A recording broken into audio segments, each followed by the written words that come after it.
Hello friend, सैनिक ITI के YouTube channel में आपका स्वागत है। हम लोग first year workshop calculation and science की थियरी को स्टार्ट किए थे, जिसके एक पार्ट को हम लोग कवर कर चुके हैं। अभी तक आपने उसको नहीं देखा है तो सैनिक ITI के चैनल के प्लेलिस्ट में जाकर के आप वहां से इसके फर्स्ट पार्ट को देख सकते हैं। आज के सेकेंड पार्ट में हम लोग उसके आगे डिस्कस करेंगे। तो चलिए आज के वीडियो को स्टार्ट करते हैं। रोज़ की तरह अगर अभी तक आपने इस चैनल को सब्सक्राइब नहीं किया है तो प्लीज़ सब्सक्राइब कर दीजिए और अपने फ्रेंड के साथ शेयर कर दीजिए ताकि उनको भी इन वीडियोस का लाभ मिल सके। तो चलिए आज का वीडियो हम लोग स्टार्ट करते हैं। तो हम लोग मूल मात्रक, मूल राशियों, व्युत्पन्न मात्रक और व्युत्पन्न राशियों के बारे में देख चुके थे। तो आज उन्हीं का कुछ संक्षिप्तीकरण हम देखेंगे। जैसे हमने कह दिया कि हमको लिखना है बल का मात्रक। क्या लिखना है? बल का मात्रक। तो बल का SI मात्रक तो हम लोग जानते हैं। बल का SI मात्रक क्या होता है? तो बल का SI मात्रक होता है आपका न्यूटन होता है। ठीक है। अब इसको संक्षिप्त रूप में हम क्या लिख सकते हैं? संक्षिप्त रूप में हम इसको क्या लिख सकते हैं? तो संक्षिप्त रूप में हम इसको लिखेंगे N। क्या लिखेंगे? N। ठीक है। आपको बहुत तरीके से लिखे हुआ मिल जाएगा। जैसे आपको मिल गया NM। ठीक है। तो इसका मतलब आपको समझ जाना है। N का मतलब क्या होता है? न्यूटन। और M का मतलब क्या होता है? मीटर। इन्हीं सब चीज़ों को हम देखेंगे। और जैसे हमने लिख दिया स्मॉल n और स्मॉल m, इसका मतलब कुछ और हो जाएगा। इसका मतलब न्यूटन मीटर नहीं होगा, इसका मतलब हो जाएगा नैनोमीटर। क्या हो जाएगा? नैनोमीटर। आप लोगों को अगर पता होगा कि 1 नैनोमीटर में कितना मीटर होता है तो आप लोग कमेंट सेक्शन में लिख देंगे कि 1 नैनोमीटर में कितना मीटर होता है। तो आज को जो हमें स्टार्ट करना है, इन्हीं सब पर चर्चा करनी है। तो इसके लिए आपको 3 कॉलम बनाने हैं। क्या करने हैं आपको? 3 कॉलम बनाने हैं। पहले में लिखना है आपको मात्रा, दूसरे में लिखना है मात्रक और तीसरे में क्या लिखना है आपको? उनका संक्षिप्त रूप। तो 3 कॉलम बनाएंगे। पहले में लिखेंगे हम लोग राशि। ठीक है। पहले में क्या लिखेंगे? राशि। दूसरे में लिखेंगे मात्रक और तीसरे में लिखेंगे उनका संक्षिप्त रूप। तीसरे में क्या लिखेंगे? संक्षिप्त रूप। तो मूल मात्रकों की हमने चर्चा कर ली है, मूल मात्रक और मूल राशियों को। इसमें व्युत्पन्न राशियों के बारे में हम कुछ देखेंगे। तो जैसे पहली आपकी व्युत्पन्न राशि है क्षेत्रफल। पहली आपकी व्युत्पन्न राशि क्या है? क्षेत्रफल। तो क्षेत्रफल का मात्रक क्या होता है? तो क्षेत्रफल का मात्रक होता है मीटर स्क्वायर। क्या होता है? Metre square. या फिर इसी को आप पढ़ सकते हैं क्या? वर्ग मीटर। इसी को आप क्या पढ़ सकते हैं? वर्ग मीटर।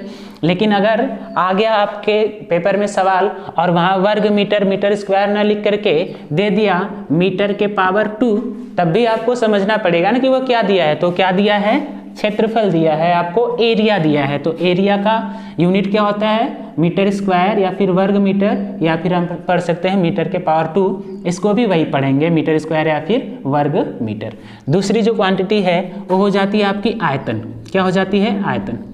ठीक है। इसको हम बोल सकते हैं एरिया और इसे हम बोल सकते हैं क्या? वॉल्यूम। ठीक है, वॉल्यूम। तो आयतन का क्या होता है? तो आयतन का जो मात्रक होता है वो होता है मीटर क्यूब। क्या होता है? Metre cube. या फिर इसी को हम पढ़ते हैं घन मीटर। क्या पढ़ते हैं? घन मीटर। और संक्षिप्त रूप में हमें क्या लिख सकते हैं? इसको मीटर के पावर 3 लिख सकते हैं। मीटर के पावर 3।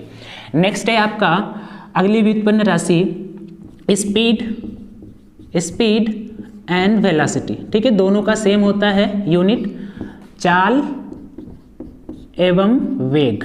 चाल एवं वेग। तो इसका मात्रक जो होता है वो होता है मीटर प्रति सेकंड। क्या होता है? मीटर प्रति सेकंड। लेकिन संक्षिप्त रूप में आपको कैसे दिख सकता है? तो आपको संक्षिप्त रूप में दिख सकता है मीटर पर सेकंड। मीटर पर सेकंड। नेक्स्ट है आपका वेग वृद्धि। ठीक है। वेग वृद्धि। वेग वृद्धि या फिर इसी को हम दूसरे शब्दों में बोल सकते हैं क्या? त्वरण। क्या बोल सकते हैं? त्वरण। और अंग्रेजी में बोलते हैं इसको एसिलरेशन। क्या बोलते हैं? एसिलरेशन। तो एसिलरेशन का जो मात्रक होता है वो क्या होता है आपका? मीटर प्रति सेकेंड स्क्वायर। मीटर प्रति सेकेंड स्क्वायर। या फिर इसी को लिख देता है कभी कभी मीटर प्रति सेकेंड। मीटर प्रति सेकेंड 2 बार लिख देता है। तो यहाँ से भी आपको कंफ्यूज नहीं है, आपका पूरा कंफ्यूजन दूर होगा। आप इसको नहीं जानते होंगे कि मीटर पर सेकेंड स्क्वायर को मीटर प्रति सेकेंड लिख सकते हैं। कुछ ही लोग जान रहे होंगे या फिर कोई नहीं जानता होगा। और इसको संक्षिप्त रूप में हम लिखेंगे तो कैसे लिखेंगे, मीटर प्रति सेकेंड स्क्वायर। कैसे लिखेंगे, मीटर प्रति सेकेंड स्क्वायर। और इसको या तो ऐसे भी लिख सकता है कि मीटर इंटू सेकेंड के पावर -2। ठीक है, आप लोग पढ़े होंगे घात के बारे में, तो कोई नंबर जैसे है a के पावर n, तो इसको हम लिख सकते हैं 1/a के पावर -n। ठीक है, नीचे माइनस रहेगा, ऊपर जाएगा तो क्या हो जाएगा प्लस, और नीचे प्लस रहेगा तो ऊपर जाएगा तो क्या हो जाएगा माइनस। अगर यहाँ प्लस है तो हो जाएगा a के पावर -n, तो यहाँ से हो जाएगा मीटर इंटू सेकेंड के पावर -2। नेक्स्ट देखते हैं, अगली क्वांटिटी है बल। तो बल का जो मात्रक होता है हमने पहले ही बताया आपको, क्या होता है, SI पद्धति में न्यूटन होता है, और MKS पद्धति में क्या होता है, किलोग्राम मीटर प्रति सेकेंड स्क्वायर, मीटर प्रति सेकेंड स्क्वायर। तो इसको सिंबल के रूप में लिखना है तो न्यूटन के लिए क्या लिखते हैं, कैपिटल N लिखते हैं। न्यूटन के लिए क्या लिखते हैं, कैपिटल N। और MKS पद्धति में लिखना होगा तो क्या लिखेंगे, किलोग्राम मीटर पर सेकेंड स्क्वायर। या फिर कैसे लिख सकता है, किलोग्राम मीटर इंटू सेकेंड के पावर -2, ऐसे भी लिख सकता है। तो आपको हर पहलू से देखना है कि किस चीज़ को हम कितने तरीके से लिख सकते हैं। आपके पेपर में किसी तरीके से प्रश्न क्या करता है, आ सकता है। नेक्स्ट देखेंगे अगली राशि कौन सी है। तो अगली देखते हैं हम लोग भौतिक राशि क्या है। तो अगली आपकी भौतिक राशि है दाब। ठीक है, दाब। दाब का जो SI मात्रक होता है वो क्या होता है, पास्कल होता है। क्या होता है, पास्कल। ए है उसका SI मात्रक। ठीक है, दाब का। और इस पास्कल कहते किसको हैं, तो पास्कल हम कहते हैं न्यूटन प्रति मीटर स्क्वायर को, न्यूटन प्रति मीटर स्क्वायर को। और इसको लिख कैसे सकते हैं, तो लिखेंगे न्यूटन पर मीटर स्क्वायर। या अब बता सकते हैं, क्या लिख सकते हैं, जब पावर ऊपर जाएगी तो क्या होगी, माइनस, तो लिखेंगे न्यूटन मीटर के पावर -2। तो ये होता है दाब का मात्रक। मेन आपको याद रखना है SI मात्रक आपसे पूछा जा सकता है कि दाब का SI मात्रक क्या होता है, तो पास्कल होता है। तो पास्कल को कैसे लिखते हैं भी मालूम होना चाहिए। तो पास्कल के लिए हम लिख देते हैं क्या, PA। क्या लिख देते हैं, PA। नेक्स्ट देखते हैं हम लोग कार्य। नेक्स्ट क्या है, कार्य। तो कार्य का जो मात्रक होता है SI पद्धति में वो क्या होता है, जूल होता है। क्या होता है, जूल, जिसको हम लिखते हैं J। क्या लिखते हैं, J। तो ये हो गया आपका कार्य का मात्रक। और यही होता है ऊर्जा का। किसका होता है, ऊर्जा का। ऊर्जा और कार्य दोनों एक ही चीज़ है। अगर आपको मालूम हो कि कार्य किसे कहते हैं, ऊर्जा किसे कहते हैं, तो आप कमेंट सेक्शन में बताएंगे जरूर, अगर मालूम हो तो। नहीं तो आगे के वीडियोस में हम लोग डिस्कस करेंगे कि कार्य क्या होता है, ऊर्जा क्या होती है। अगर पता है तो कमेंट सेक्शन में जरूर लिखेंगे। चलिए नेक्स्ट देखते हैं, अगला है बल आघूर्ण। अगला क्या है, बल आघूर्ण। तो जो बल आघूर्ण का मात्रक होता है वो होता है न्यूटन मीटर। क्या होता है, न्यूटन मीटर। अब कल के वीडियोस जो लोग देखे होंगे, आज का वीडियो जो लोग देख रहे होंगे, अब बता लेंगे कि न्यूटन मीटर को हम संक्षिप्त रूप में कैसे लिखेंगे। तो बताइए भैया, न्यूटन को कैसे लिखते हैं, कैपिटल N। मीटर को कैसे लिखते हैं, स्मॉल m। तो दोनों का मल्टीप्लीकेशन है तो लिख सकते हैं न्यूटन मीटर। ठीक है, नेक्स्ट देखेंगे। नेक्स्ट क्वांटिटी जो है वो है आपकी शक्ति। वो आपकी क्या है, शक्ति। तो शक्ति का मात्रक क्या होता है, SI मात्रक क्या होता है भैया, वाट होता है। शक्ति का SI मात्रक क्या होता है, वाट। शक्ति का SI मात्रक होता है वाट। और संक्षिप्त रूप में इसको हम कैसे लिखते हैं, W लिखते हैं। तो इन सभी संक्षिप्त रूपों को आप याद रखेंगे, वीडियो को पॉज करके आप नोट कर सकते हैं। ठीक है, हम इसलिए थोड़ा तेज चल रहे हैं कि ताकि वीडियो आपकी लंबी ना हो, क्योंकि आप कम समय में ज़्यादा सीख लें। यही हमारा प्रयास है कि दूर से ही आपको अच्छी से अच्छी शिक्षा दे दी जाए और अपने एग्जाम में आप अच्छा स्कोर कर सकें, या फिर कोई भी कम्पिटेटिव एग्जाम देते तो वहाँ भी साफ साफ आ जाएगा। आपको दे दिया न्यूटन मीटर, अब आपको पता ही नहीं कि नियम क्या होगा। अब ABCD कोई पढ़ा है, इसकी जानकारी ही नहीं, तो सोचेगा ये ABCD में क्या पूछ रहा है हमसे साइंस में। तो आपको पता होना चाहिए, न्यूटन मीटर पूछ दिया मतलब वो किसको बताना चाह रहा है, बल आघूर्ण को बताना चाह रहा है। किसको बताना चाह रहा है, बल आघूर्ण को। इसको इंग्लिश में कहते हैं टॉर्क। क्या कहते हैं, टॉर्क कहते हैं। ठीक है, चलिए नेक्स्ट देखेंगे अब कि 1 मीटर में कितना माइक्रोमीटर हो सकता है, 1 माइक्रोन में कितना मीटर हो सकता है, एंगस्ट्रॉम में कितना हो सकता है, सेंटीमीटर में कितना होता है। अब जो 10 के घात के रूप में अलग अलग मीटर की पद्धतियां, लंबाई के मापन की पद्धतियां, उनके बारे में हम देखेंगे और कैसे कन्वर्ट कर सकते हैं, उन सब चीज़ों को देखेंगे। चलिए अब आप हेडिंग डालेंगे, मीटर के अन्य मात्रक, लंबाई के अन्य मात्रक, मीटर के नहीं, लंबाई के अन्य मात्रक।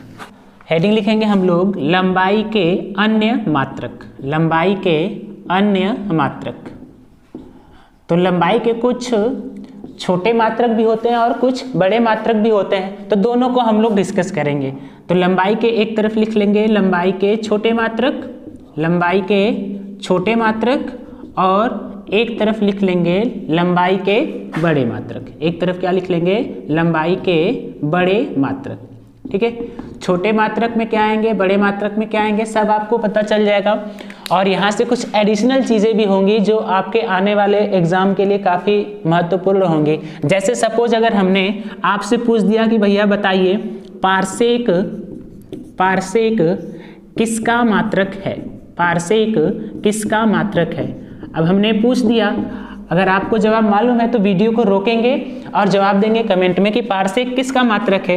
अब हम ऑप्शन दे रहे हैं, ऑप्शन है आपके पास चाल, ऑप्शन है आपके पास लंबाई, ऑप्शन है आपके पास आयतन, ऑप्शन है आपके पास क्षेत्रफल, ऑप्शन है आपके पास क्या? क्षेत्रफल। अब हमने पूछ दिया बताइए पार्सेक किसकी इकाई है, तो पार्सेक किसकी इकाई, आप कंफ्यूज हो जाएंगे, आपको पता ही नहीं होगा। तो इन सब चीज़ों को भी जानना है। पार्सेक किसका मात्रक होता है, तो किसका मात्रक होता है? लंबाई का मात्रक होता है। लंबी दूरियों को मापने के लिए हम इसका यूज करते हैं। और एक प्रश्न और कंफ्यूज कर सकता है कि प्रकाश वर्ष, प्रकाश वर्ष किसका मात्रक है, और आपके ऑप्शन में होगा मूल मात्रक दे देंगे, मूल राशियाँ, लंबाई, समय, इसके बाद ताप, इसके बाद दे देगा आपको विद्युत धारा। फिर कंफ्यूज होंगे, देखेंगे यहाँ वर्ष, तो आप रिलेट करेंगे कि वर्ष किसका मात्रक होता है, वर्ष तो समय होता है, तो ये किसका मात्रक होगा? समय का, और आपका आंसर क्या हो जाएगा? गलत। ए प्रकाश वर्ष किसका मात्रक होता है? लंबाई का मात्रक होता है। तो इन सब चीज़ों को भी हम जानेंगे। ठीक है, चलिए, तो हम आशा करते हैं कि आप लोग हेडिंग लिख लिए होंगे। और जब भी आप वीडियोस को देखिए तो कापी और कलम अपने पास रखिए, क्योंकि लिखने से भी चीज़ें याद होती हैं। वीडियो को आप 2 बार 4 बार देखेंगे, जहन में तो ही रहेगी, लेकिन एक बार लिख देंगे तो 4 बार 5 बार देखने वाला जो काम किया है आपने, वो आपका एक ही बार में हो जाएगा। वीडियो तो देखने के लिए अगर आप घर पे हैं तो बार बार मोबाइल का यूज़ तो नहीं कर सकते, क्योंकि रेडिएशंस भी तो हैं उसके। तो आप नोट्स बनाएंगे, जहाँ कहीं भी आपको खाली जगह मिलता है, आप अगर अपने को खाली महसूस करते हैं तो वीडियोज़ आप देख सकते हैं। तो छोटे मात्रक में हम देखेंगे कुछ। छोटे मात्रक में होगा आपका सेंटीमीटर आ जाएगा। ठीक है, पहला हो जाएगा आपका सेंटीमीटर। ठीक है, दूसरा हो जाएगा आपका मिलीमीटर। ठीक है, तीसरा हो जाएगा आपका माइक्रोन। ठीक है, जिसको माइक्रोमीटर भी बोल देते हैं। ठीक है, चौथा हो जाएगा आपका एंगस्ट्राम। ठीक है, चौथा क्या हो जाएगा? एंगस्ट्राम। ठीक, सेंटीमीटर को हम इस प्रकार से लिख देते हैं cm, मिलीमीटर को mm लिखा होता है आपके सवालों में। जब आपके एग्जाम के लिए सवाल सॉल्व करा रहे थे तो ऐसा लिखा हुआ आपको मिल रहा था। तो इन सब चीज़ों के बारे में आपको जानना है। माइक्रोन का ऐसे भी लिख सकते हैं, या फिर माइक्रोमीटर भी लिखा हुआ मिल सकता है। और इसके बाद एंगस्ट्राम को ऐसे डिनोट करते हैं। ठीक है, तो ये हैं लंबाई के कुछ छोटे मात्रक। तो आपको इतना याद रखना है कि 1 सेंटीमीटर में कितना मीटर होता है? 10⁻² मीटर। या फिर इसी को हम लिख सकते हैं क्या? 1/100 मीटर। क्या लिख सकते हैं? 1/100 मीटर। तो ये तो बहुत छोटे लेवल का हो जाएगा। आपको याद रखना है कि 1 सेंटीमीटर में कितना होता है? 10⁻² मीटर होता है। मिलीमीटर में कितना होता है? तो 10⁻³ मीटर होता है। ठीक है, माइक्रोन, तो माइक्रोन में कितना होता है? 1 माइक्रोन में कितना होता है? 10⁻6 मीटर होता है। और इसके बाद फिर 1 एंगस्ट्राम में कितना होता है? तो 1 एंगस्ट्राम में कितना होता है? 10⁻10 मीटर होता है। ठीक है, और एक और होता है फेम्टोमीटर कहते हैं। ठीक है, फेम्टोमीटर। एक फेम्टोमीटर में होता है आपका 10⁻15 मीटर। तो इन सब चीज़ों को आपको याद रखना है। ठीक है, कि 1 सेंटीमीटर में कितना मीटर होता है? तो 10⁻² मीटर। फिर 1 मिलीमीटर में कितना होता है? तो 10⁻³ मीटर। 1 माइक्रोन में कितना होता है? तो 10⁻6 मीटर। 1 एंगस्ट्रॉम में कितना मीटर होता है? तो 10⁻10 मीटर। और 1 फेम्टोमीटर में कितना होता है? तो 10⁻15 मीटर होता है। ये लंबाई के थे छोटे मात्रक। देख रहे हैं ना, 1/100वां भाग, 1/1000वां भाग, 1/10,00,000वां भाग, अरबवां भाग, ये सब ऐसे आपको दिया हुआ है। तो ऐसे भी कभी कभी पूछ सकता है, तो नॉर्मल सी बात है, नीचे रखेंगे तो 100वां भाग हो गया, नीचे रखेंगे तो 1000वां भाग हो गया, नीचे रखेंगे 10,00,000वां भाग हो गया, नीचे रखेंगे अरबवां भाग हो जाएगा। तो आप अपने दिमाग से या लॉजिक से कर सकते हैं, लेकिन इन सब चीज़ों को आपको याद रखना है, क्योंकि ये सवाल को सॉल्व करने में क्या करेगी, आपकी मदद करेगी। तो हम लोग देख लेते हैं लंबाई के कुछ बड़े मात्रक, जिसमें आपका किलोमीटर आ जाएगा, मील आ जाएगा, खगोलीय मात्रक आ जाएगा, प्रकाश वर्ष आ जाएगा और पार्सेक आ जाएगा। तो 1 किलोमीटर में कितना मीटर होता है, तो आपको याद रखना है कितना होता है, 10⁻³ मीटर होता है। कितना होता है, 10⁻³ मीटर, और किलोमीटर को हम लिख सकते हैं km। इसके बाद 1 मील में कितना मीटर होता है, तो आपको याद रखना है 1604 मीटर होता है। कितना होता है, 1604 मीटर। फिर इसके बाद 1 खगोलीय मात्रक में कितना होता है, तो आपको याद रखना है 1.496 गुणे 10⁻11 मीटर। ठीक है, खगोलीय मात्रक को हम एस्ट्रोनॉमिकल यूनिट भी कहते हैं, तो हो जाएगा एस्ट्रोनॉमिकल यूनिट AU बराबर कितना हो जाएगा, 1.496 गुणे 10⁻11 मीटर। इसके बाद आपका प्रकाश वर्ष है, तो एक प्रकाश वर्ष में आपका होता है 9.46 गुणे 10⁻15 मीटर, और इसी को लगभग में लिख सकते हैं हम 10⁻16 मीटर। तो आप गणना में 10⁻16 भी यूज करेंगे तो थोड़ा बहुत डिफरेंस आएगा आंसर में, तो आप पहुंच जाएंगे वहां से। और इसके बाद आपका एक आखिरी होता है पार्सेक, तो पार्सेक होता है 3.084 गुणे 10⁻16 मीटर। तो एक पार्सेक में कितना होता है, तो 3.084 गुणे 10⁻16 मीटर। इन सबको आपको याद रखना है। कुछ लंबाई के छोटे मात्रक थे, उनको भी याद रखना है। तो एक बार इनको हम लोग देख लेते हैं। ठीक है, ये है आपका 10⁻16 होगा। ठीक है, देखिए, तो 1 किलोमीटर में कितना होता है, 10⁻³ मीटर होता है। 1 मील में कितना होता है, तो 1604 मीटर होता है। 1 खगोलीय मात्रक में कितना होता है, तो 1.496 गुणे 10⁻11 मीटर होता है। 1 प्रकाश वर्ष में कितना होता है, तो 9.46 गुणे 10⁻15 मीटर, जिसको हम लगभग में लिख सकते हैं 10⁻16 मीटर। और 1 पार्सेक में कितना होता है, तो 3.084 गुणे 10⁻16 मीटर होता है। ये थे लंबाई के आपके कुछ मात्रक। चलिए हम देख लेते हैं कि एक मात्रक पद्धति से दूसरे मात्रक पद्धति में कैसे हम परिवर्तित कर सकते हैं। जैसे हमें बदलना है मिलीमीटर को सेंटीमीटर में बदलना है, तो कैसे बदलेंगे। इसके लिए आपको ये सब जो दिए गए पैमाने हैं याद होने चाहिए, तब हम लोग उसको क्या कर सकते हैं, सॉल्व कर सकते हैं। चलिए एक आपको हम बता देते हैं, फिर इसके बाद आपको होमवर्क देंगे। होमवर्क भी ज़रूरी होता है। ठीक है, होमवर्क स्टूडेंट को बांध के रखता है, तो आपको होमवर्क भी मिलेगा। पहले समझेंगे कैसे चेंज करना है। जैसे सपोज हमने कह दिया कि बताइए 1 सेंटीमीटर में, और हमने खाली स्थान दे दिया मिलीमीटर होता है। 1 सेंटीमीटर में मिलीमीटर होता है। कितना मिलीमीटर होता है, आपके पास ऑप्शन होंगे, लेकिन हम बिना ऑप्शन के सॉल्व करेंगे। पहले हमको बिना ऑप्शन का आना चाहिए, तब ऑप्शन पे जाना चाहिए हमको। तो पहले हमने अभी सीखा कि 1 सेंटीमीटर में कितना मीटर होता है, तो अभी पढ़ा हमने कितना होता है, 10⁻⁻2 मीटर। फिर पढ़ा हमने कि 1 मिलीमीटर में कितना मीटर होता है, तो पढ़ा हमने 1 मिलीमीटर में कितना होता है, 10⁻³ मीटर होता है। अब हमको चेंज किसको करना है, सेंटीमीटर को करना है, किसमें, मिलीमीटर में। तो हम ऐसा नहीं कर सकते कि मिलीमीटर और मीटर में रिलेशन निकालने की 1 मीटर में कितना मिलीमीटर होता है। तो जब 1 मिलीमीटर में 10⁻³ मीटर होता है, तो 1 मीटर में कितना हो जाएगा, 1/10⁻³ मिलीमीटर। और हमने बताया कि जब पावर नीचे माइनस है तो ऊपर जाएगी तो क्या हो जाएगी, प्लस। तो यहाँ से हमें 1 मीटर में कितना मिल जाएगा, 10⁻³ मिलीमीटर हो जाएगा आपका 1 मीटर में। अब आपको चेंज करना है। 1 सेंटीमीटर में कितना होता है, 10⁻⁻2। अब बताइए मीटर में हमने ज्ञात कर लिया कि नहीं, 1 मीटर में कितना मिलीमीटर होता है, तो 10⁻³ रख दीजिए। 10⁻⁻2 गुणे 10⁻³ मिलीमीटर।